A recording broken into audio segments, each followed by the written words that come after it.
हाँ, अगर आपकी एफआईआर कटी हुई है, एफआईआर कटने पे वो पाबंद है 24 आवर्स में पेश करने के। आज तो इंतहाई शर्म की बात है पूरे, मैं समझता हूँ हर उस शख्स के लिए जो कानून की बालादस्ती पर यकीन रखता है। कुरान शरीफ में हिजाब का लफ्ज जो है वो औरतों के पर्दे के मुतल्लिक इस्तेमाल नहीं किया गया है। सब्सक्राइब करें और बेल दबाएं ताकि कोई खबर रह न जाए।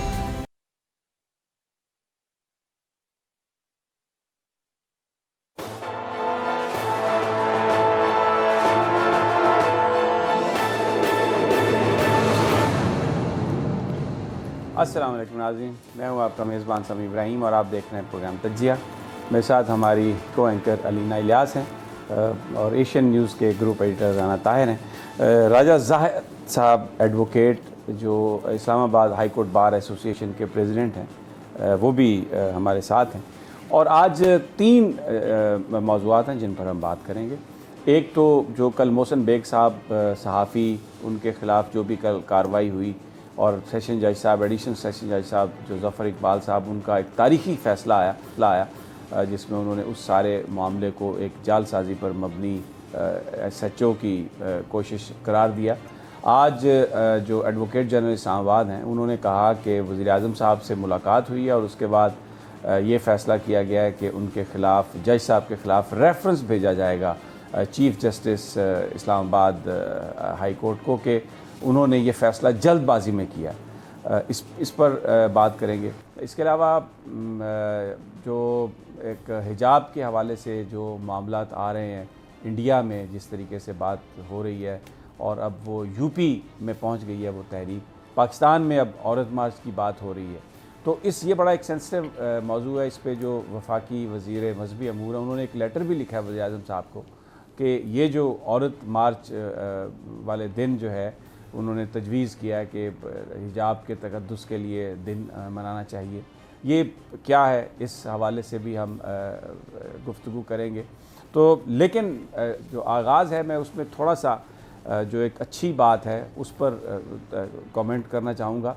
बिल गेट्स, वो आज पाकिस्तान में उन्होंने बड़ा मसरूफ़ दिन गुजारा और ये एक बहुत बड़ी अचीवमेंट गवर्नमेंट ऑफ पाकिस्तान की, वज़ीर-ए-आज़म इमरान खान की, यहाँ पर बिल गेट्स की आमद और फिर NCOC हेडकोार्टर्स गए और जिस तरीके से पाकिस्तान ने कोरोना को कंट्रोल किया, वो एक अप्रिसिएशन हुई और ये एक बड़ा इत्माद का इजहार है पाकिस्तान पर। बिल गेट्स दुनिया के अमीर तरीन आदमी हैं, अमेरिकन जो कैपिटलिज़म है उसको वो एक तरह से रिप्रेजेंट भी करते हैं। लेकिन इस सारे दौरे में, अगरचे ये वज़ीर-ए-आज़म इमरान खान की दावत पर हुआ था, वो ख़ास तौर पर उन्होंने एक ज़िक्र किया पाकिस्तान के लिए कि माइक्रोसॉफ्ट जो है, बिल गेट्स की जो कंपनी है, वो IT सेक्टर में पाकिस्तान के साथ ताउन करने के लिए तैयार है। और इस हवाले से ज़राए हमें ये बता रहे हैं कि ये फ़ैसला किया गया है कि एक कमेटी बनाई जाएगी और वो जो कमेटी है वो इस मामले में कुछ तजावीज़ देगी IT सेक्टर की तरक्की के लिए, यहाँ पर नौजवानों को रोज़गार फ्राहम करने के लिए। बिल गेट्स जो पाकिस्तान में पोलियो के ख़ात्मे के लिए बहुत कोशिशें करते रहे हैं, बहुत सारा पैसा उनकी जो NGO है मलिंडा फाउंडेशन, उसकी तरफ से आया माजी में भी, अभी भी उनकी कमिटमेंट है पोलियो के हवाले से। और ख़ास तौर पर जो कोरोना में पाकिस्तान ने जिस तरीके से कंट्रोल किया है और जो स्मार्ट लॉकडाउन था, जो पूरी दुनिया जिसको रिकग्नाइज़ करती है, बहुत सारी चीज़ों पर वज़ीर-ए-आज़म साहब पर तनकीद होती है, लेकिन कोरोना को कंट्रोल करने के मामले पर जो पाकिस्तान की हिकमत अमली थी, दुनिया ने उसको सराहा है और बिल गेट्स तो ख़ास तौर पर उसको बहुत पसंद करते हैं। और अब IT सेक्टर में अगर माइक्रोसॉफ्ट और बिल गेट पाकिस्तान की मदद करना चाहता है, पाकिस्तानी नौजवानों की, तो ये पाकिस्तान के लिए एक टर्निंग पॉइंट हो सकता है। हम भी यहाँ पर सिलिकॉन वैली कायम कर सकते हैं, जो बहुत पहले हो जानी चाहिए थी। हमने वो अपॉर्चुनिटी मिस की, लेकिन भारत ने उसको इस्तेमाल किया अपने लिए और अपनी इकोनॉमी को उन्होंने टर्न अराउंड किया। अब बिल गेट्स पाकिस्तान में, उन्होंने ये ऑफ़र दी है पाकिस्तान को और वज़ीर-ए-आज़म साहब ने ये फ़ैसला किया है, कमेटी की तश्कील दी जा रही है जो इस मामले में काम करेगी। और ये वाकई नौजवानों के लिए एक बहुत अच्छी खबर, इस महंगाई के दौर में, इस एक ऐसे दौर में कि जहाँ पर हर आदमी को अपनी फ़िक्र पड़ी हुई है, ये खबर नौजवानों के लिए बहुत अच्छी है and credit goes to prime minister for that. लेकिन अब मैं ज़रा जो दूसरी चीज़ें हैं जो हमें बहुत जिसकी वजह से लोग परेशान भी हैं, जो ये वाक़या हुआ था सारा मोहसिन बेग वाला कल का वाक़या, उसमें जो ताज़ा तरीन है इस्लामाबाद हाई कोर्ट ने कल इसको फ़िक्स कर दिया है। जस्टिस अतर मिनुल्लाह इसको सुनेंगे। उनकी मोहसिन बेग की अहलिया ने दरख्वास्त दी है कि इन FIRs को खारिज किया जाए और एक साहब को रिहा किया जाए। आज एडवोकेट जनरल जो इस्लामाबाद में है जनाब नियाज़ुल्लाह नियाज़ी साहब, वो ये फरमाते हैं कि जज साहब ने बड़ी जल्दी में फ़ैसला कर दिया और ये उनका मैंडेट नहीं था और हम उनके ख़िलाफ़ जाएंगे, रेफरेंस देंगे। ये एक अजीब रीत शुरू हो गई है। मैंने राजा जाहिद साहब को इसीलिए ज़हमत दी और उनकी बड़ी शफ़क़त के वो तशरीफ़ लाए हमारे प्रोग्राम में। राजा जाहिद साहब, थोड़ा वो बताया जा रहा है कि वो उनको कोई कॉल आ गई है, जैसे ही वो अभी हमारे पास आते हैं, राब्ता वापस आता है तो उनसे बात करते हैं। लेकिन मैं ये जो सारा केस है जिसमें हुकूमत का ये कहना एडवोकेट जनरल का कि जी वो जल्दबाजी में फ़ैसला किया गया, इंतहाई मज़ाक़ा खेज़ ये बात है और झूठ है ये, इसलिए कि हम कल ख़ुद अदालतों में मौजूद थे। सबसे पहले जिस वक्त दरख्वास्त दी गई थानेदार साहब मारगला पुलिस स्टेशन में और बेलफ को भेजा गया, तो बेलफ को अंदर नहीं जाने दिया गया, उनको किसी FIR की कॉपी नहीं दी गई, उनको एक्सेस नहीं दी गई और उसके बाद उनको वापस भेज दिया गया। तो जज साहब ने फिर दोबारा ये कहा कि मुझे रिकॉर्ड और प्रोड्यूस किया जाए, मुल्ज़म को प्रोड्यूस किया जाए, अक्यूज़ को प्रोड्यूस किया जाए, जो गिरफ़्तार मोहसिन बेग हैं उनको प्रोड्यूस किया जाए। लेकिन कई घंटे इंतज़ार होता रहा, वहाँ पर वो पुलिस उनको लेके नहीं आई। पुलिस ने एक नया पर्चा दर्ज किया और उसके बाद उनको वो जो एंटी टेररिस्ट कोर्ट है वहाँ पे ले गए, इसलिए कि वहाँ से वो रिमांड ले आएंगे ताकि जज साहब का जो ऑर्डर है उसको उसको वो किसी तरीके से बाईपास कर लें। जिस वक्त वो लेके आए तो शाम में 4:30 बजे अदालत का टाइम ख़त्म हो चुका था और वहाँ पर जज साहब ने जब उनसे सवाल किए उस सारे मामले के हवाले से कि ये कब FIR दर्ज हुई, कब ये सब कुछ हुआ, तो उनके पास कोई जवाब नहीं था। राजा जाहिद साहब से मेरा राब्ता हो गया, मैं दोबारा उनकी तरफ चलता हूँ। अब आपकी बीच में कोई कॉल आ गई थी, शायद आप मेरा सवाल ना सुन सके हों। ये हुकूमत की तरफ से ये कहना कि एडिशनल सेशन जज साहब ने जल्दबाजी की है और हम जाएंगे चीफ जस्टिस साहब को रेफरेंस भेजेंगे, ये तो इस पर आप क्या कहेंगे? ये एक अजीब बात नहीं है कि अगर कोई फ़ैसला पसंद ना आए तो आप उस हुकूमत के उस जज के ख़िलाफ़ आप चले जाएंगे, रेफरेंस पेश कर देंगे? माजी में भी ऐसा ही होता रहा है। अपोजिशन भी अदालतों के उन फैसलों को नहीं मानती जो उनके ख़िलाफ़ है। अब ये हुकूमत ने भी नई रीत शुरू कर दी है और मुझे तो इस बात पर बड़ी हैरत हुई है कि एडवोकेट जनरल साहब ये कह रहे हैं कि वज़ीर-ए-आज़म साहब उस इजलास में मौजूद थे जहाँ पर यह फ़ैसला किया गया। नहीं, मैं बिल्कुल मैं इस चीज़ से इख्तलाफ करता हूँ इस बात से कि जनाब के अदालत ने जल्दी की है। देखें, जब आप किसी को पेश करते हैं सामने तो जाहिर है वो भी जो अदालत होती है दोनों फ्री को सुनती है, प्रोसिक्यूशन को सुनती है उनका मौक़िफ़ क्या है, उसके बाद डेफिनेटली जब सुना जाता है। तो जब पूरा उन्होंने बात को सुना तो उस सुनने में जज साहब ने तो जो बात की तो उसके कोई ढकी छुपी बात ऐसी नहीं है।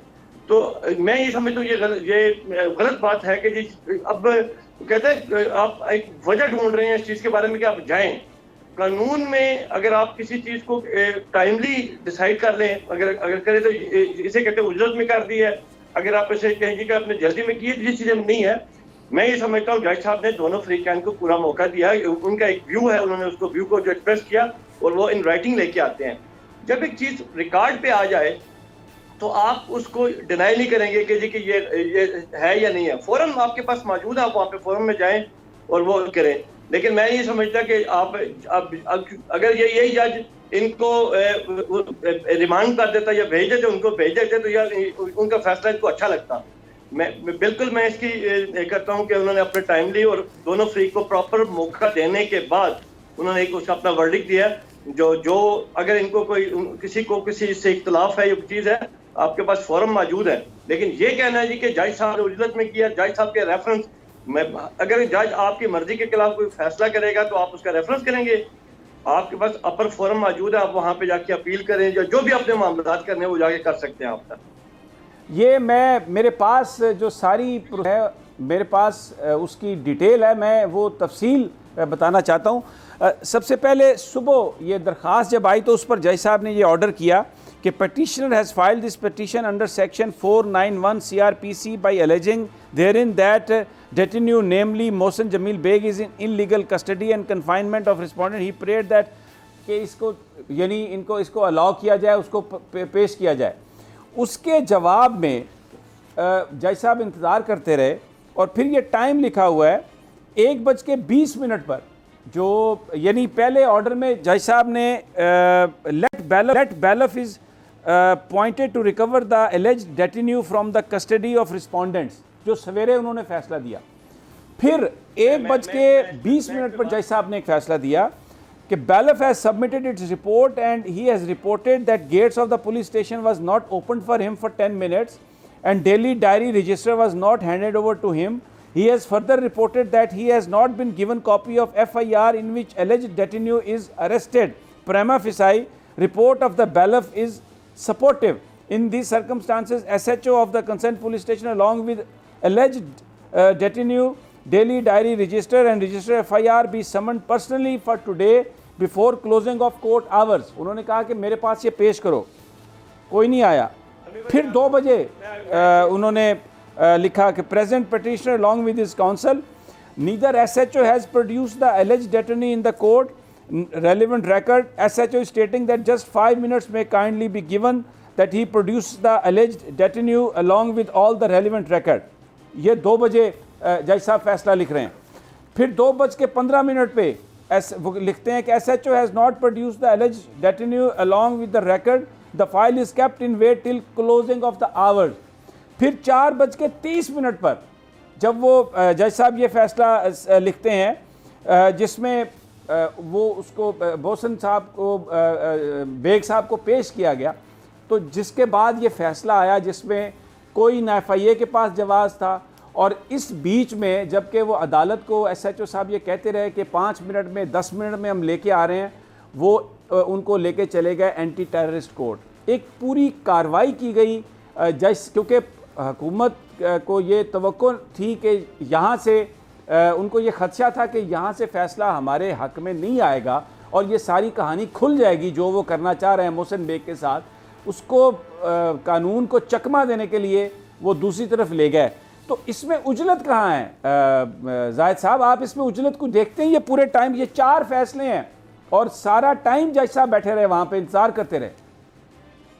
देखिए जी, मेरी बात सुने, जो जज साहब हैं हमारे एडिशनल सेशन जज है जफर इकबाल साहब, जो मसला यह है कि उनकी किसी इंटेग्रिटी पे कोई भी आप there is no question mark, ठीक है। एक अच्छा जज, एक मतलब अपने मैन ऑफ इंटेग्रिटी है और कॉम्पिटेंट जज है। अब सर बात यह है, एक जो इनकी फैमिली जिसने भी ये मूव की है, हैबियस कॉर्पस मूव कर दिया 491 में, तो जज ने ज़ाहिर उसको प्रोड्यूस तो करना है। अब नॉर्मली ये होता है समी भाई, इसमें इशू ये है कि अगर हैबियस कॉर्पस ये होता है कि आपको किसी बंदे की उसके बिल के अगेंस्ट आपने डिटेन किया हुआ है, इसमें इशू है कि जब बैलफ कोर्ट में जाएगा पुलिस स्टेशन, पर्टिकुलर मैं पुलिस उसकी बात कर रहा हूँ पुलिस स्टेशन की, वो वहाँ का रिकॉर्ड अपने कब्जे में लेगा। किसी बंदे की आज़ादी को कर्टेल आप नहीं कर सकते। जब हाँ, अगर आपकी FIR कटी हुई है, FIR कटने पे वो पाबंद है 24 आवर्स में पेश करने के। अब मुझे ये बताएं कि ना कोई FIR है ना कुछ है, पुलिस स्टेशन में उनका क्या मकसद है उनको रखने का? और फिर जज साहब जो हैं वो एक टाइम 2-2:30 बजे तक उसको इसका वेट किया जा रहा है कि जनाब वो लेके तशरीफ, बताया जाता है कि जी हमारे हैं, ठीक है। और वो जो है वो जो टाइम उन्होंने रखा, और जब SHO साहब ने खुरम साहब हैं जिन्होंने टाइम लिया, उसके बाद पेश किया, उनके पास कोई जस्टिफिकेशन नहीं थी कि जनाब हमने किस में। अच्छा, अब आप और मजे की बात यह है कि ये FIA में कोई यूनिक किस्म का केस हुआ है कि FIR पहले हो जाती है तो मुलजम बाद मतलब पहले इंक्वायरी होती है, उसके बाद जाके FIR या कुछ होते हैं, एक पूरा प्रोसेस है, ठीक है ना। इनके पास कोई ऐसा डॉक्यूमेंट जो जिससे मोहसिन बेग साहब को उस केस के साथ लिंक किया जा सके, ठीक है जी। तो बिल्कुल जज साहब ने जो फैसला किया, जज साहब ने अपने टाइमली उनको पूरा प्रॉपर मौका दिया। इवन जब आपने अपने ऑर्डर में भी जो लिखा हुआ है कि उन्होंने फिर टाइम मांगा और टाइम दिया गया, उसके बाद ना लाना, उसके बाद जो ऑर्डर हुआ है वो बड़ा ग्लेरिंग किस्म का ऑर्डर है, उसमें कोई बहाम नहीं है। सिर्फ इनको अब ये महसूस हो रहा है कि ये शायद बड़ी उजरत में ये उजरत है कि सुबह के टाइम पे आप हैबियस कॉर्पस फाइल करते हैं तो 4:30 बजे जनाब आप पेश करते हैं। मतलब पीछे वो अपना पेपर वर्क या जो आपकी कमी खामी थी उसको पूरा करते रहे हैं। बिल्कुल आपकी बात सही है, और आज कोई रिमोर्स नहीं, किसी के चेहरे पर कोई नदामत नहीं, और इंतहाई ढिठाई और बेशर्मी से ये कह रहे हैं उस जज के बारे में जिसने कानून को अपहेल्ड किया, जिसने कानूनी जो सारे तकाजे हैं वो पूरे करके एक जालसाजी को एक्सपोज किया। और आज ये कह रहे हैं जो एडवोकेट जनरल हैं इस्लामाबाद के कि वज़ीर-ए-आज़म साहब ने इस बात की अप्रूवल दी है। तो जाहिद साहब और ये कहा है कि जी ये तो रियासत के ऊपर इन्होंने ये ऐसा किया है और ये वकीलों पर भी ATA लग गया था और सब पर, तो फिर जिन्होंने PTV हेडक्वार्टर पर कब्जा किया उन्होंने रियासत पर हमला नहीं किया। ये फुटेजेस मैं दिखा देता हूँ, जिन्होंने वो जुनेजो साहब जो SP थे उनके साथ जो मारपीट की, जो मारा, ये फिर ये सारे के सारे ये कौन लोग हैं, इनको कैसे, और अगर ये एहतजाज करना या अपने हक के लिए बात करना, अपने सेल्फ डिफेंस में कुछ करना, ये कहाँ से ये उसको ये दहशतगर्दी करार देते हैं। ये यहाँ पर जो 126 दिन धरना दिया इमरान खान साहब ने, हुकूमत को चैलेंज किया अपने सारे साथियों के साथ, तो इन सबको तो फिर जेल में होना चाहिए दहशतगर्दी के इल्ज़ाम में। ये किस तरह जस्टिफाई कर रहे हैं आज जाहिद साहब? मैं इत्तेफाक करता हूँ आपके साथ इस बात पे इत्तेफाक करता हूँ कि ये अब चूंकि उनकी मंशा के खिलाफ ये मामलात हो रहे हैं, ठीक है, और मेरा ख्याल है कुछ चीज का किसी चीज का एक्सपोजर जो वो हो रहा है, तो मेरा ये चीजें मैं नहीं समझता इस चीज के बारे में कि वो इसको जस्टिफाई कर सकते हैं। जज की जो मामलात है, जज ने अपने मामला किया। अब देखें ना, एक साइड से आप निकालते हैं एकदम कर देते हैं। इस्लामाबाद में आप लोग देख रहे हैं, पहले तो सबसे बड़ी बात यह है कि कानून आप कभी भी किसी के घर में इंटर नहीं होंगे विदाउट सर्च वारंट, जो लॉ हमें परमिट करता है इस चीज के बारे में, ठीक है।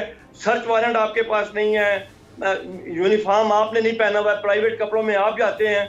तो अब आप ये देखा है हर दूसरे दिन तो आप इस्लामाबाद, अब जो आपके IG साहब हैं उन्होंने कुछ कंट्रोल किया, वरना तो हर दूसरे दिन चोरियां हो रही हैं, डकैतियां हो रही हैं, उसके बारे में कोई बात नहीं करता, ठीक है। बात यह है कि जिस बेस के साथ वो इंटर होना चाह रहे थे, तो आपने ये अपना सेल्फ डिफेंस नहीं करना था तो क्या करते हैं वो लोग? आप फिर उसके बाद उठा के ले जाना। मैंने तो ये भी सुना है कि उसके बाद भी उनके घर में उन्होंने पहरा दिया हुआ था, कि घर के जो लोग बाहर थे उनको अंदर नहीं जाने दिया जाता। उनका बच्चा जो है ना जाहिद महमूद साहब, मैं आपको ये बड़ी जिम्मेदारी से ये बात बता रहा हूँ कि उनका जो बेटा है हमजा बेग, वो बीमार है, उसको एक स्पेशल डिजीज़ है जिसमें उसके पाँव जो हैं वो सुन्न हो जाते हैं। वो पुलिस ने अपनी हिरासत में, पुलिस के पास है वो, और उसको ये उसकी जो गिरफ्तारी है उसको शो नहीं कर रहे, और ये पूरा जो ख़ानदान है वो इस वक्त परेशान है कि खुदा ना करे उस बच्चे को कुछ हो जाए। और कल ये मोहसिन बेग साहब को लेके रात, हालांकि एंटी टेररिस्ट कोर्ट के जज ने भी उनको ये कहा कि फ़ौरन इनका मेडिकल करवाएं, लेकिन ये रात 11 बजे तक लेके उन्हें फिरते रहे, सिर्फ इसलिए कि क्योंकि उनकी आंखों में इन्होंने इतना तशद्दुद किया था, उनकी आंखों की पुतलियों में खून नज़र आ रहा था, लाल आंखें फुटेजेस में आपको नज़र आती हैं, लेकिन ये इंतज़ार किया इन्होंने कि वो जो खून है वो निकल जाए ताकि उसके बाद उनका मेडिकल एग्जामिनेशन हो सके। तो उसके बाद अब ये बिल्कुल जो माजी में जिस तरह दूसरे अपोजिशन पार्टीज़ ये कहती रही, मसलन जैसे जस्टिस बाकर नजफी के बारे में उस वक्त के वज़ीर कानून ने कहा, क्योंकि उन्होंने रिपोर्ट शहबाज शरीफ के ख़िलाफ़ दी, यानी हक पर मबनी रिपोर्ट दी, तो कहने लगे कि हम जाएंगे सुप्रीम जुडिशल काउंसिल में। अब जो भी ग्रुप है कि आज, और इसमें अब इमरान खान साहब की पार्टी भी शामिल हो गई है, आज तो इंतहाई शर्म की बात है पूरे, मैं समझता हूँ हर उस शख्स के लिए जो कानून की बालादस्ती पर यकीन रखता है, कि अगर कोई जज दिलेराना फैसला करे, हुकूमत की हिपोक्रेसी को, इन इदारों की हिपोक्रेसी को एक्सपोज करे, तो आप ये कहते हैं कि हम उसका केस भेज देंगे चीफ जस्टिस को। रियासत मदीना में यही होता था क्या? उन जजेस को, उन काजियों को पकड़ के खलीफा वहाँ पर किसी और जगह भेज देता था जो हुकूमत के या खलीफा के किसी काम को पर सवाल उठाते थे। ये इससे बड़ी मुनाफकत और राजा साहब क्या हो सकती है? मैं देखिए जी, बात ये है कि पहले तो ये मतलब ये तो बड़ी खुला, आप तो लोगों के ज़हन में इस चीज़ के बारे आने लगे कि तो देखिए जी, भले प्राइम मिनिस्टर हैं जो भी हैं, उनका इसमें जो इनका जो आना जो है वो तो बस अब तो लग रहा है कि वो इसमें फ्री, जैसा आपने अभी मैंने ये एक सुना है कि जी उन्होंने ब्रीफिंग में देखे जाहिद साहब की आवाज़ जो है ना वो ये राना साहब, ये वज़ीर आज़म साहब का काम है कि वो एक ब्रीफिंग लें और एडवोकेट जनरल से कहें। एडवोकेट जनरल साहब ने कहा कि वज़ीर आज़म साहब ने कहा कि आप इसके खिलाफ आप कार्रवाई करें। कानून, भाई कानून तो जज साहब ने, सेशन जज साहब ने फैसला कर दिया, और जज का फैसला फिर नवाज शरीफ ठीक कहता है कि वो नहीं मानता फैसलों को। फिर मुझे लगता है कि पीपल्स पार्टी वाले, फिर ये जो सारे नैब पर हमलावर हुए या जो दूसरे दफातर पर जो जिन्होंने हमले किए राना साहब, फिर उनमें और इनमें फ़र्क क्या रह गया, मुझे ये बताएं। समी साहब देखें, गुजारिश ये है, पहली बात ये कि अदालती निज़ाम पाकिस्तान का एक मौजूद है। ये आज तक ये नहीं हुआ कि किसी के हज़ारों फ़ैसले होते हैं जो सेशन जज या सिविल जज देते हैं, उनके ख़िलाफ़ दूसरी पार्टी जिसको वो फ़ैसला कबूल नहीं होता वो अपील करते हैं जाकर।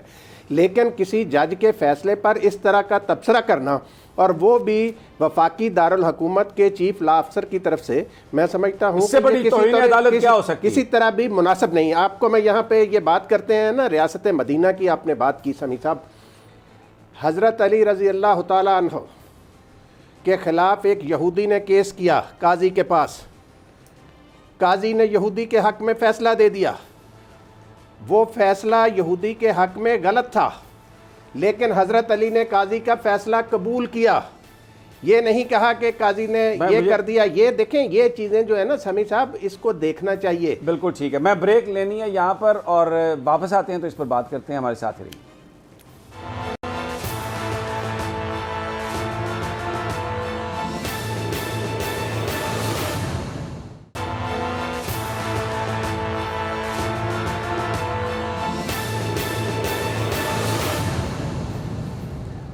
वेलकम बैक नाज़रीन। ब्रेक पर जाने से पहले राना ताहिर साहब ये बयान कर रहे थे कि हज़रत अली रज़ी अल्लाह ताला अन्हो के ख़िलाफ़ एक फ़ैसला काजी ने दे दिया। हालांकि हज़रत अली हक़ पर थे, सच्चे थे, लेकिन इसके बावजूद उन्होंने कहा कि क्योंकि काजी का फ़ैसला है, मैं इस फ़ैसले को तस्लीम करता हूँ। अदालत का, काजी का ये एहतराम, ये हमें हमारा जो दीन है ये हमें दर्स देता है।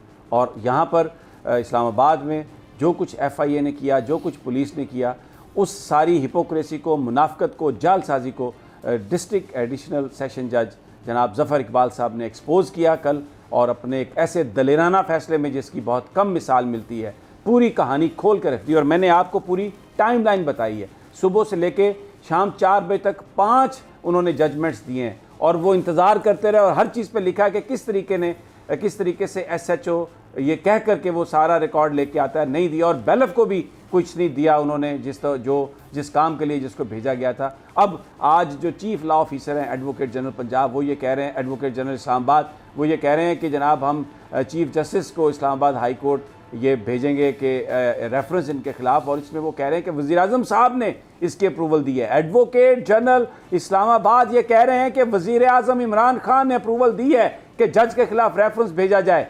ओ भाई, अगर अब आपने भी ये काम शुरू करना है तो अपोजिशन पर क्यों आप तनकीद करते हैं कि वो अदालती फ़ैसलों को नहीं मानते? अगर आप भी अदालती फ़ैसलों को नहीं मानते, अपोजिशन भी अदालती फ़ैसलों को नहीं मानती, तो फिर आप में और अपोजिशन में क्या फ़र्क है? हर ताकतवर आदमी इस मुल्क में अगर उसके खिलाफ फैसला है तो वो फैसले को नहीं मानता, वो जज को बुरा भला कहता है। ये कहाँ, ये कौन से कानून की अमलदारी की बात हो रही है? बजाय इसके कि कोई शर्म और नदामत होती चेहरों पर कि हमारी जालसाजी एक्सपोज हुई है, आज उस ईमानदार जज को थ्रेटन करने की कोशिश की जा रही है।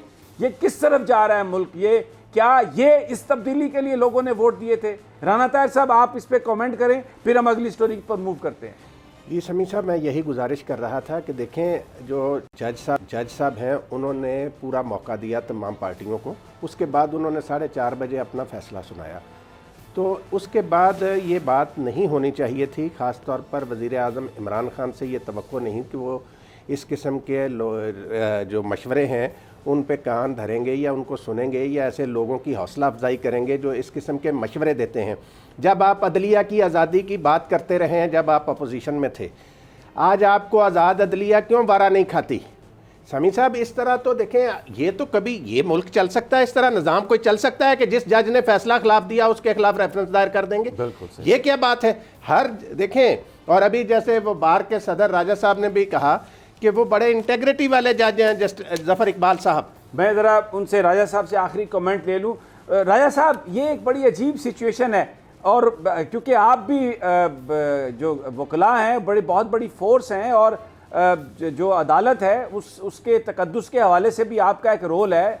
ये जो हुकूमत की ये जो बात है, जिस तरीके से आज ये गुफ्तगू पब्लिकली की आके, मीडिया पर की आके, एडवोकेट जनरल इस्लामाबाद ने थ्रेटन किया उन्होंने जज को, ये तो पूरे जजेस को डराने की कोशिश है कि अगर किसी ने हमारे खिलाफ कोई फैसला किया तो हम रेफरेंस भेज देंगे उसके खिलाफ।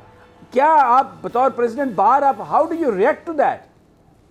मैं बिल्कुल, अगर मैं देखें सर, बात यह है कि जजेस जो है ना, जजेस की जो जजमेंट्स हैं वो बोलती हैं जी।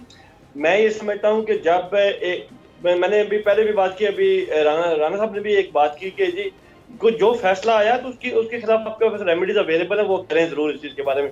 लेकिन अगर आप ये कहें कि जनाब रेफरेंस होंगे, तो इस तरह तो फिर जब आपकी मंशा के खिलाफ, आपकी मर्जी के खिलाफ जब कोई फैसला आए तो आपके पास तो ऑप्शन है जी। जनाब साहब, प्राइम मिनिस्टर साहब ये कहेंगे, मैं ये समझता हूँ प्राइम मिनिस्टर साहब को बड़ा दिल करना चाहिए। जो चीजें होती हैं इसको फेस करना है। या ये तो नहीं है कि केस खत्म हो गए, केस अभी चल रहे हैं, एक केस के बाद अभी मुझे तो ये भी पता लगा कि जब देखा कि यहाँ केस नहीं बना तो उन्होंने 80A का केस बना, 780 का केस बना दिया। इस तरह नहीं होता। देखें, जज साहब जो हैं बार और बेंच में जो एडवोकेट जनरल साहब न्याजुल्लाह खान नियाजी साहब इसी बार का हिस्सा है, ठीक है। इन्हीं जजेस के सामने पेश होते रहे। कोई जजेस को अब आप ये नहीं कहेंगे कि जी ये है ये नहीं, इनके बारे में बात करेंगे। मैं ये समझता हूँ कि अगर कोई ऐसी बात होगी, बार जो है एक जज के साथ होना चाहिए, उसको खड़ा होना चाहिए कि जनाब जज, अगर हमें तो शुक्र है कि ये करते हैं कि हमारे पास जजेस इसमें है कि जो बाहर का जो प्रेशर है वो उन्होंने ले लिया और उसके बाद उन्होंने अपना फैसला इंडिपेंडेंट जुडिशियल माइंड अप्लाई करते हुए किया। वो फैसला वो प्रिवेल करेगा। आप ये देखें, अगर वो उधर नहीं, रेफरेंस नहीं, अपील की साइड पे क्यों जा रहे हैं?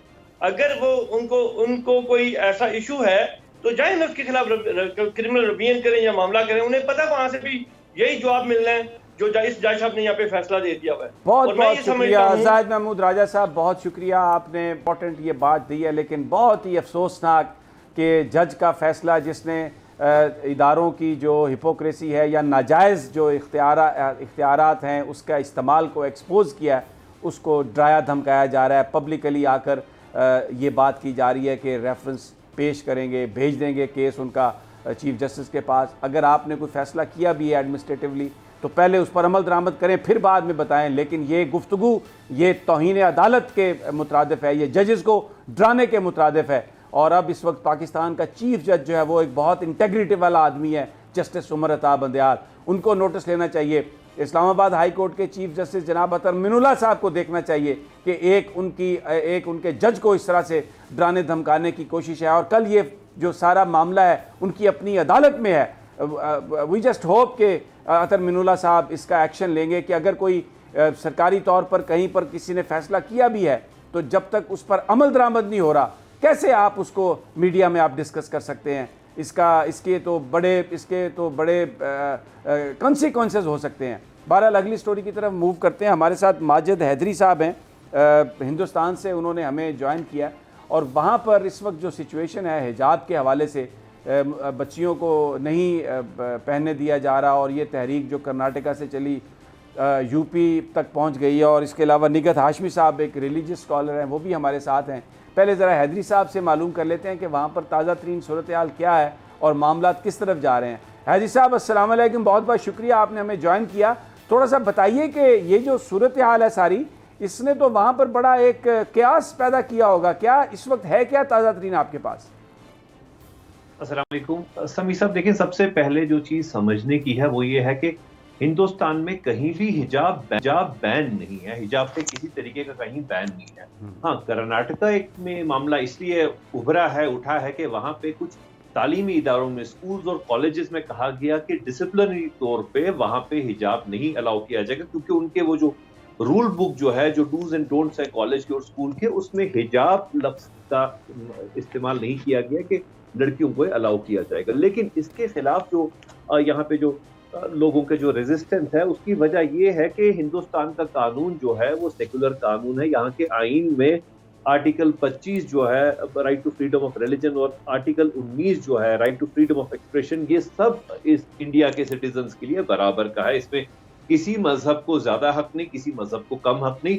तो इसी को लेकर के इस वक्त जो ये वॉइसेस ऑफ डिसेंट है इस मामले में, वो ये कह रही हैं कि जी कि जब इसी मुल्क में हमारे बाकी जो जैसे मज़ाहिब हैं, जैसे हमारे सिख भाई हैं, जब उनके लिए पगड़ी अलाउड है कि वो अपने कॉलेज में या अपनी नौकरी में पगड़ी पहन सकते हैं, बल्कि हिंदुस्तान में तो कानून में इतनी लेक्सिटी है कि सिख कौम के लिए यहाँ पर अगर वो हेलमेट ना पहना हो तो उन्हें चालान नहीं किया जा सकता, जुर्माना नहीं किया जा सकता, क्योंकि उन्हें वो मजहबी अकीदे की इजाजत दी गई है। लेकिन यहाँ पर जो हुक्मरान जो बात इस मामले में कॉलेज अथॉरिटीज या उनकी तरफ से जो वहां पे वकला जा रहे हैं अदालत में, वो ये कह रहे हैं कि जी कुरान शरीफ में हिजाब का लफ्ज जो है वो औरतों के पर्दे के मुतल्लिक इस्तेमाल नहीं किया गया, ऐसा उनकी वहां पे जो जिरा चल रही है कोर्ट में वो इसी बात पर है। तो लेकिन हमारा यहाँ पर कहना बड़ा सिंपल है कि आप हिजाब लफ्ज को ना दें, आप इसे पर्दा कहें, आप इसे घूंघट कहें। जैसे हिंदुस्तान की तहजीब में घूंघट है, अभी भी राजस्थान है, बाकी इलाकों में घूंघट चलता है, पर्दे का बड़ा कॉन्सेप्ट है अभी भी। अब पर्दा उसे नहीं कहते हर जगह, कहीं घूंघट कहते हैं, कहीं वो बड़ी पगड़ी पहनने का तरीका है। तो काफी सारे, क्योंकि एक डाइवर्स नेशन है, यूनिटी इन डाइवर्सिटी है, तो काफी सारे इसमें इश्यूज हैं। हाँ, ये कहना कि हिजाब पे बैन है, ऐसा कोई बैन नहीं है। नहीं, अब ये ठीक है माजिद साहब, आप दुरुस्त फरमा रहे हैं, लेकिन ये कर्नाटका से शुरू हुई, अब यूपी में भी इस तरह से शुरू हो गया मामला। तो जो हुकूमत है वो क्या कह रही है, रियासत क्या कह रही है? सेकुलर स्टेट का दावा है इंडिया का, तो वहाँ पर अगर कोई हिजाब पहनना चाहता है, नहीं पहनना चाहता, सिखों ने पगड़ी पहनी है, नहीं पहनी है, तो इसमें हुकूमत भी इसमें क्यों इंटरवीन कर रही है?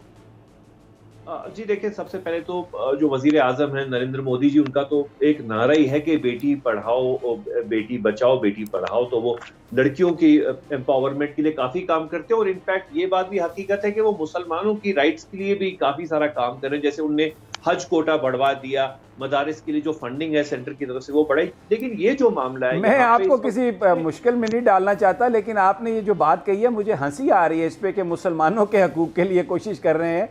आप कश्मीर को भूल गए हैं, और वो जो सेकंड रेट सिटीज़न बना दिया उन्होंने कि जनाब ये हिंदुस्तानी शहरी बनने के लिए फ़लाँ चीज़ का डोमिसाइल चाहिए, फ़लाँ चीज़ का आपको वो सब कुछ चाहिए। मिनॉरिटीज़ पर तो जो पूरी दुनिया कह रही है कि जो हिंदुस्तान के अंदर हो रहा है वो तो कहीं पे नहीं हो रहा। जी देखिए, दूर से बैठ के आप सही मामले को नहीं समझ पाएंगे यहाँ पे कैसा मामला है। देखिए, मैंने आपको कहा, अभी आपने कहा क्या हिजाब के मामले में कैसी पाबंदी है, कैसा बैन है, तो मैंने कहा हिजाब पर बैन नहीं है।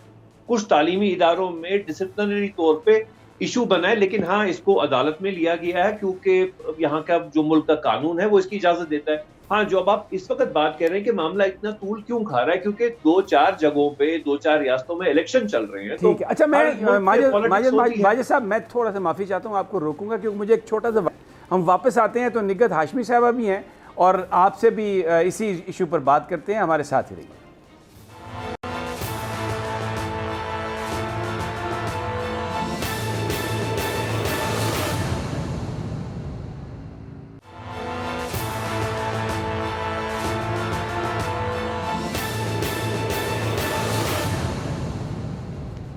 Welcome back. माजिद हैदरी साहब हमारे साथ हैं और वो ये कह रहे हैं कि मोदी साहब मुसलमानों के लिए वहाँ पर उनके जो राइट्स हैं उसके लिए भी उनकी बहुत सारी कोशिशें हैं और आपको दूर से बैठकर वो चीज़ें नज़र नहीं आ रही। जी माजिद साहब, आप कुछ कह रहे थे?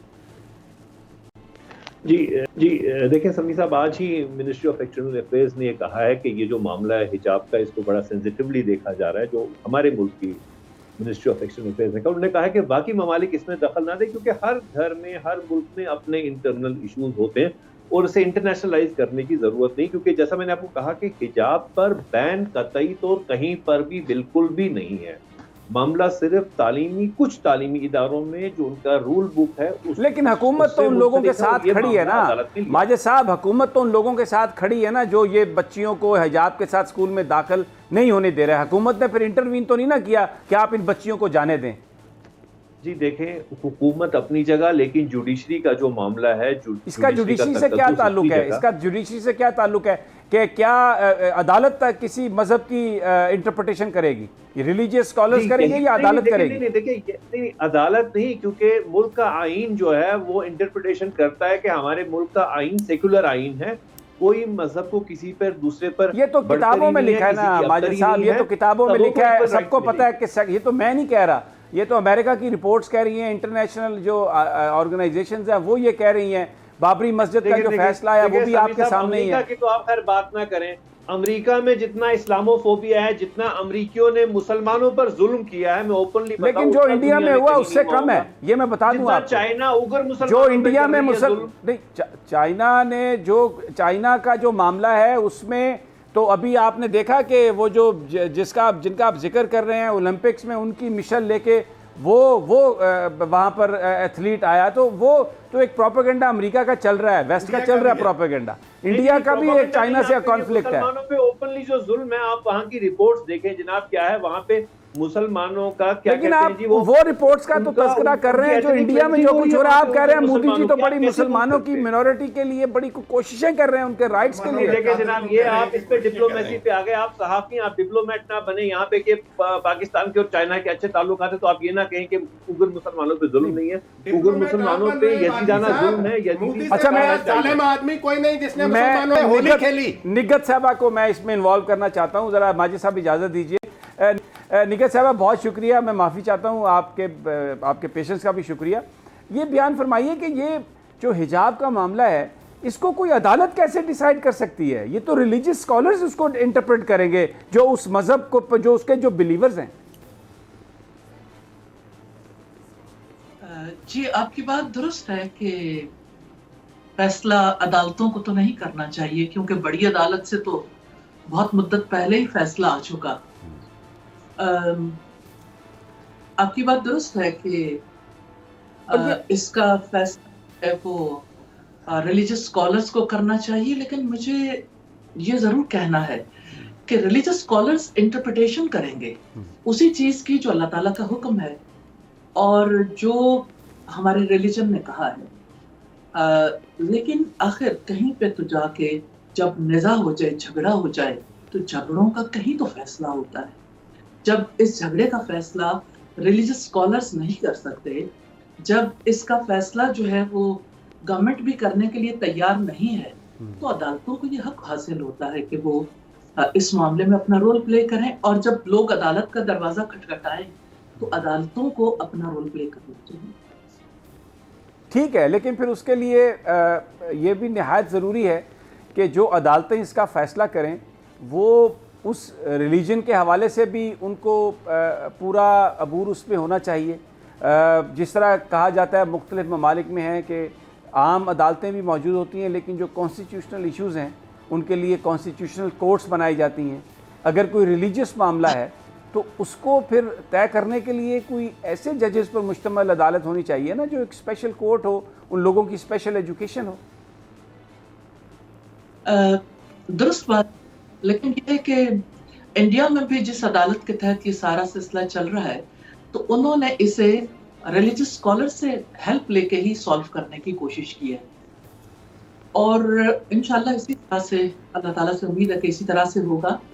बहरहाल खुद से तो जजेस फैसला नहीं कर सकते और हर रिलीजन पर तो जजेस को उबूर नहीं होता और किसी एक इशू को लेके। निगत साहबा, मैं अगर आपकी ये बात मैं अगर तस्लीम कर लूँ कि रिलीजियस स्कॉलर्स जो हैं वो इस बात की इजाज़त नहीं दे सकते, तो फिर पाकिस्तान में औरत मार्च के हवाले से फिर कौन ये कैसे फिर आप ये जो डिमांड आती है कि जी उनको इजाज़त ना दी जाए, उनको बंद कर दिया जाए और वो ये उनकी इजाज़त नहीं है, फिर तो ये तो फ्री फॉर ऑल वाली बात है। आप खुद फरमा रही हैं कि रिलीजियस स्कॉलर जो हैं वो तो नहीं फैसला कर सकते इसका, ये तो अदालत करेगी। नज़ा हो गया, झगड़ा हो गया इसमें। तो देखिए जी, हर मामला तो ऐसा नहीं होता जिसमें रिलीजियस स्कॉलर्स फैसला ना कर सकें। हमारा मामला और इंडिया का मामला एक जैसा नहीं है। दूसरी बात यह है कि जैसे औरत मार्च का ताल्लुक है, तो जाहिर है कि औरत तकलीफ में तो है, इस मामले को एड्रेस करना चाहिए और औरतों के मसाइल को सॉल्व करने के लिए बाकायदा तौर पर एफर्ट्स करनी चाहिए, कमेटी बिठानी चाहिए, देखना चाहिए आखिर यानी इसको पोस्टपोन किया जाता है तो औरतें भी बाहर निकलने के लिए मजबूर होती हैं। मैं ये नहीं कहती कि ख़वातीन का जो मार्च है उसमें कोई हमारे यानी हमारी रिवायात के हवाले से कुछ ऐसी चीज़ें नहीं होती, लेकिन बहरहाल मसले का हल चाहिए। तो मसले को हल करने के लिए मुनासिब तरीक़ा कार इख्तियार करना चाहिए। ठीक है। अच्छा माजिद साहब, मैं बड़ी अच्छी बात कही निगत साहबा ने कि मसले का हल तलाश करना चाहिए। आपको लगता क्या है कि ये जो मामला अदालतों में है, जिस तरफ चीज़ें चल रही हैं, अदालतें क्या फ़ैसला करेंगी? और ये कर्नाटका से ये यूपी में भी ये बात आ गई, तो पूरे हिंदुस्तान में फिर जो इंतहा पसंद हैं, जो स्कूल्स को कंट्रोल, इंतहा पसंद स्कूल्स को कंट्रोल कर रहे हैं, वो तो फिर हर जगह रुकावट डालेंगे, ये कहेंगे कि ऐसा हम नहीं होने देंगे। जी देखें समी साहब, इंतहा पसंद हर जगह, हर कौम में, हर मुल्क में होते हैं, लेकिन यहाँ पे निगत साहिबा ने एक बहुत ही अच्छी बात कही। उन्होंने कहा कि रिलीजियस स्कॉलर्स जो हैं वो अलग अलग तरीके से इंटरप्रेट करेंगे। आप अपने ही मुल्क में देख लें, आपका तो इस्लामिक रिपब्लिक ऑफ पाकिस्तान है, आपके कंट्री में पर्दे का क्या सिस्टम है? कोई एक यूनानिमस डिसीजन है नहीं।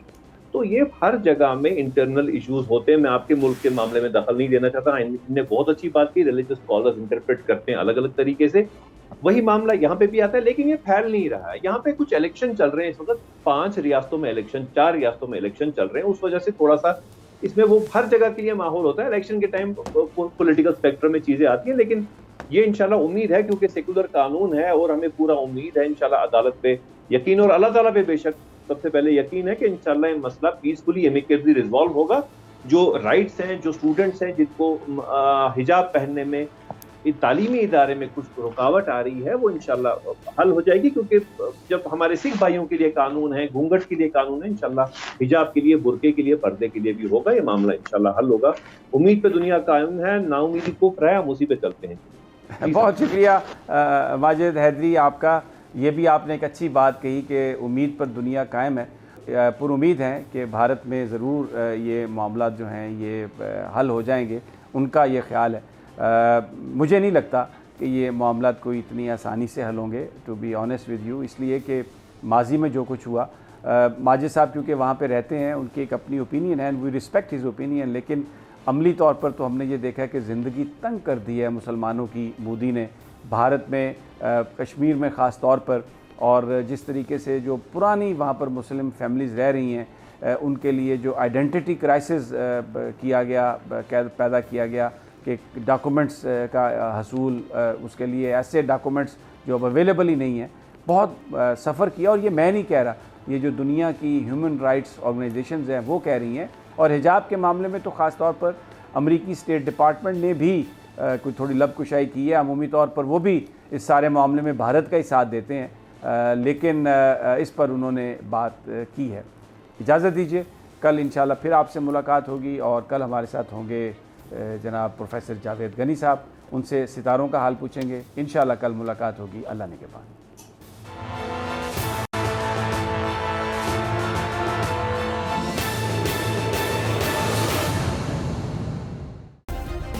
सब्सक्राइब करें और बेल दबाएं ताकि कोई खबर रह न जाए।